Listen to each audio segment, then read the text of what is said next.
America और Iran के बीच लंबा टकराव खींचता दिखाई दे रहा है। दोनों देश के बीच में 1980 के दशक से चल रहा अघोषित युद्ध अब रुकने का नाम नहीं ले रहा। यहां पर शांति के आसार नहीं दिखाई पड़ रहे हैं।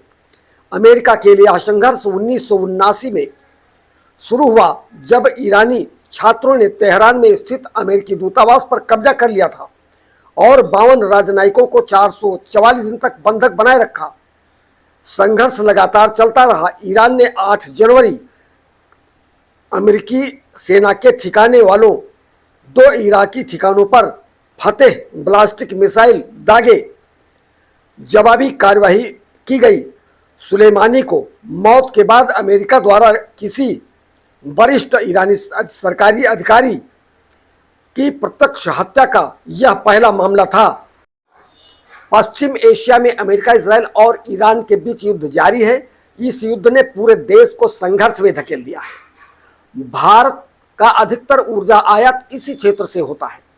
ऐसे में भारत ने इसके असर से निपटने की तैयारी शुरू कर दी है। केंद्र सरकार ने रिफाइनरियों को एलपीजी उत्पादन बढ़ाने का निर्देश दिया है। इसका उद्देश्य एशिया में बढ़ते संघर्ष के कारण व्यवधानों से निपटने के लिए घरेलू गैस की उपलब्धता बढ़ाना है। साथ ही मंत्रालय ने कहा है कि सभी तेल कंपनियां प्रोपेन ब्यूटेन का इस्तेमाल न तो पेट्रोकेमिकल उत्पादों के निर्माण में करेंगी और न ही उनका उपयोग प्रसंस्करण, क्रैकिंग या रूपांतरण के लिए करेंगी। इन गैसों से बनने वाली एलपीजी केवल घरेलू उपभोक्ताओं को ही खाना पकाने के लिए बेची जाए। रूस ने चेतावनी दी है कि यदि पड़ोसी देश फिनलैंड अपनी धरती पर परमाणु हथियार की तैनाती की अनुमति देता है तो यह निर्णय फिनलैंड के लिए घातक होगा। फ्रांस के राष्ट्रपति इमैनुएल ने इस योजना की घोषणा की है। इस योजना के तहत परमाणु हथियारों से लैस मिसाइलों को लड़ाकू विमान सहित फिनलैंड सहित कई देशों में तैनात किए जाएंगे। ऐसा कदम यूरोपीय देशों की प्रतिरोधक क्षमता मजबूत करने के लिए उठाया गया है। पाकिस्तान ने बलूचों की आज़ादी की लड़ाई का दमन करने के लिए बेहद खतरनाक कदम उठाया है।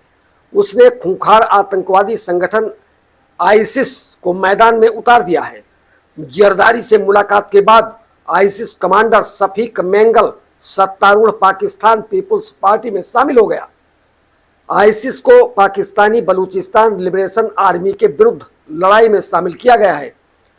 जनजातीय मेंगल बलूच लोगों के खिलाफ मौत के दास्तों का नेतृत्व करने के लिए जाना जाता है। नेपाल में रैपर राजनेता बने 35 वर्षीय बालेंद्र शाह की राष्ट्रीय पार्टी प्रतिनिधि सभा के लिए चुनाव में भारी जीत की ओर बढ़ रही है। मतगणना ने नेपाल भर के 101 निर्वाचन क्षेत्रों में आगे चल रही है। पूर्व प्रधानमंत्री केपी शर्मा ओली पर उनके गृह क्षेत्र छाया में बढ़त मजबूत कर ली है। सरकार के गठन के लिए गुरुवार को मतदान हुआ था। यह चुनाव सुशीला कार्की की अंतरिम सरकार की देखरेख में हुए हैं। 137 सीटों में 100 सीटों पर बढ़त जारी है।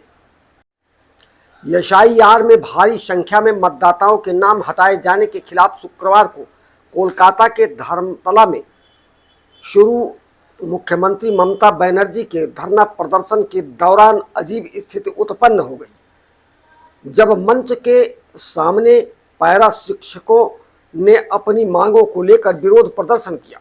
हाथों में प्ले कार्ड लेकर पैरा शिक्षकों ने वेतन बढ़ाने व अस्थायीकरण सहित कई मांगों को लेकर नारेबाजी की। इससे नाराज मुख्यमंत्री ममता बनर्जी ने कहा, मोदी और अमित शाह के सामने प्रदर्शन कीजिए, यहां राजनीति मत करो।